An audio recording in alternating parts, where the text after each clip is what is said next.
welcome back. I am Ben Brashen. You're listening to Brashenomics, and, in light of this whole GoDaddy debacle, it always it is interesting to just talk about service models and keeping perspective on the relationships that you have, and, sometimes you can get so emotional about a relationship and something that could be so small, and I don't even think it's business. I guess it's just relationships in general. But, something so small can set off such fireworks in a business relationship that has been good or a personal relationship that's been good. Wes Jones joins as partner of Home Helper Consultants, and, they've really worked with people to help them through short sales. And again, kind of one of these things that can set off fireworks, right? I mean, people have a relationship with their home, the home values goes down. That can set off a firework to maybe short sell their house. Short sales can be a firework in a conversation. How are you, Wes? Ben, I'm doing great. Thanks for asking. That's a heck of an introduction. Well, let's light some fireworks here, buddy. I think I'd like to hire you to introduce me every single time I go in for a listing appointment. You can. Wes, let's talk about this a little bit, because there's a lot of different conceptions about short sales. You must see the length of the transaction is short sales long. You must see fireworks pop up all the time where it's like, look, stay grounded, or still stay the course. Absolutely. No, we see that all the time. And, when I sit down with people, I say, hey, this thing should, once we've got that offer, it should take us 60 to 75 days to go ahead and negotiate this short sale. But, your average turnaround time nationwide is about 5 months. So things do come up all the time, things that you can't necessarily prepare for. And if we got one little thing that comes up, you've got a value that's off. You've got a second lender who wants too much money. That's going to throw out those timeline expectations and can really throw things from both the seller's perspective or the buyer's perspective. I think you really just need to take a step back and look at the big picture and say, hey, is this really the right thing for me to be short selling my home? Or if you're on the other end, hey, is this really the place that I want to be? And if it's the place that you want to be and the price is right, and you can probably wait another 30 days. And although it's not ideal to, have to wait or maybe, rent for another month or two, that's the way that it goes. And that's the market that we're in. People just need to be flexible and a little more understanding. And I think that if they are, we'll be able to see even more and more of these close. Some people have I guess if you own a home, you have a relationship with it. You sleep there, right? You live in it. Maybe you raise your kids there. You have probably some type of emotion towards your house.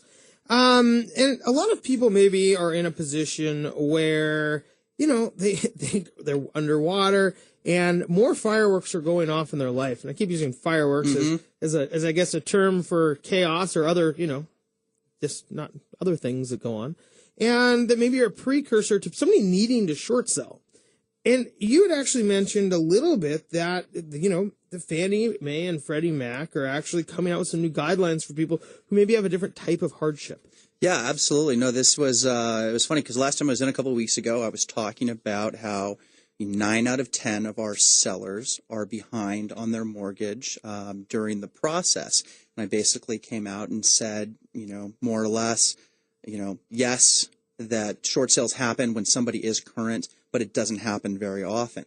2 days later, what does Fannie Mae and Freddie Mac do? They come out with some new guidelines that's really going to open things up. They were like, Wes said this. Like, let's make some new stuff. I can't imagine that it was directly due to what I had to say, but it seemed to be very curious timing, and made coming back on here even more important to talk about some of their new guidelines and what they're allowing people to do. So I think that the principle remains the same, and short sales go through for one reason, not because the banks like you, not because they're trying to do a good thing for you, but that they mitigate the bank loss over foreclosure. So what that means is that bank is going to recover more money with a short sale than they would by going through the foreclosure process. So what does that tell you? If they mitigate loss, then you've got to be a threat to that bank financially. Traditionally, what that had meant is that you were no longer making a mortgage payment. That is how you popped up as a threat.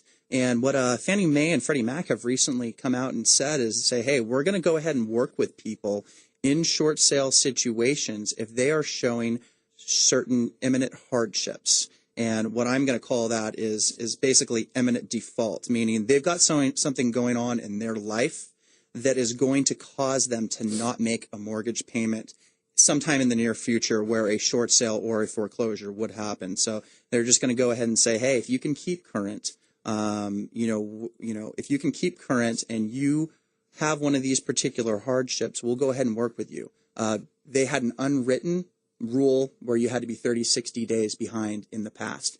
And they've gone down and put that in writing that that's not necessarily the case anymore.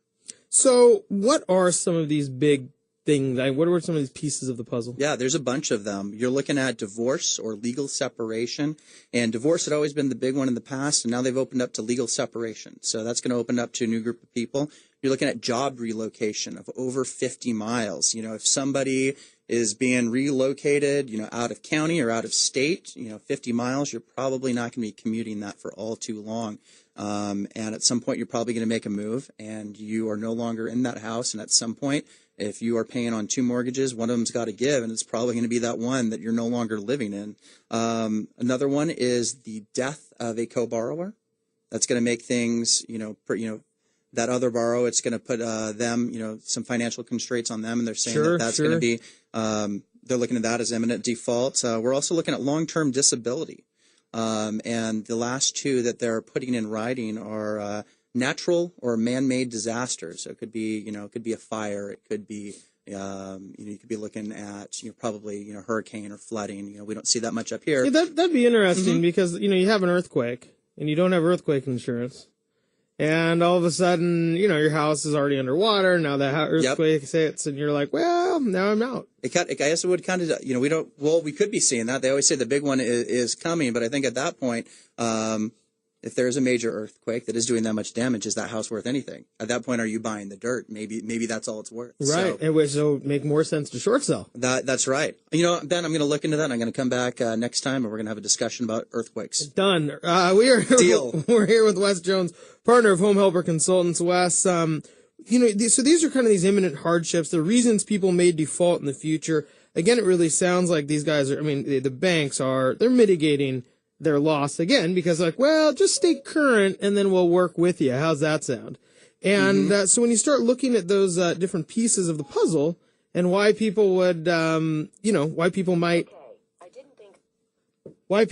be able to go ahead and go through a short sale, even though the purpose of it may be different, or the reason for it may be different.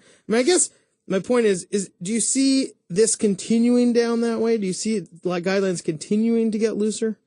I think so. I don't think we're going to see major changes because this was a very major change. But what we've seen over the past 2 years is a continued push to short sale properties, and that they do, mitigate the bank's loss. So I think things will continue to loosen up. I've been here in the past. I've talked about these incentive programs that certain banks have out there: Chase, Bank of America, Wells Fargo. I'm working with five people right now that were the lucky recipients of those Chase, incentive approval letters, and they're looking at a $10,000 to a $30,000 cash incentive at closing. So, couple that with some of the looser regulations that we're seeing to, short sell a property, I think that's going to continue, and we're just going to continue to see, more and more of these. We've got this great activity right now. People say, oh, the market has turned. Maybe it has. We are seeing great activity. But the reality is we've got a ton of these to work through. I don't know if you caught last week, Zillow's economist came out and said that Seattle is one of the more underwater cities, in the country, and that 38% of all homeowners are upside down in the greater Seattle area. Well, we do have to go to break, but, talking about this, the rise in property values, as we've hit on a lot here, you must have clients at this point in time who thought they were going to have to do short sale that maybe aren't now. Yeah, there's some of them out there if they weren't too far upside down, or maybe things have changed for them financially. Maybe if they were only a couple, 5% upside down, maybe they want to look at writing it out. But a lot of the people, the reality is we're looking at anywhere from 25 to 40% upside down, and 2 to 3% a year is just not going to cut it for them in their situation. Yeah, certainly. Well, Wes, thanks so much for joining us again. Wes Jones, partner with Home Helper Consultants, discussing the short sales and what's going on with that. And again, kind of like that whole GoDaddy, in the GoDaddy perspective, sometimes that short sale may be a glitch in your finances. It may be a glitch in a lot of the things you've worked to earn. But in the big picture, it may not be worth keeping that house. We do have to go to break, but when we come back, we're going to talk downtown condos. You know, we haven't hit on downtown condos for a long time, so I'm excited to do it. Find out what's going on downtown. We'll be back after this break.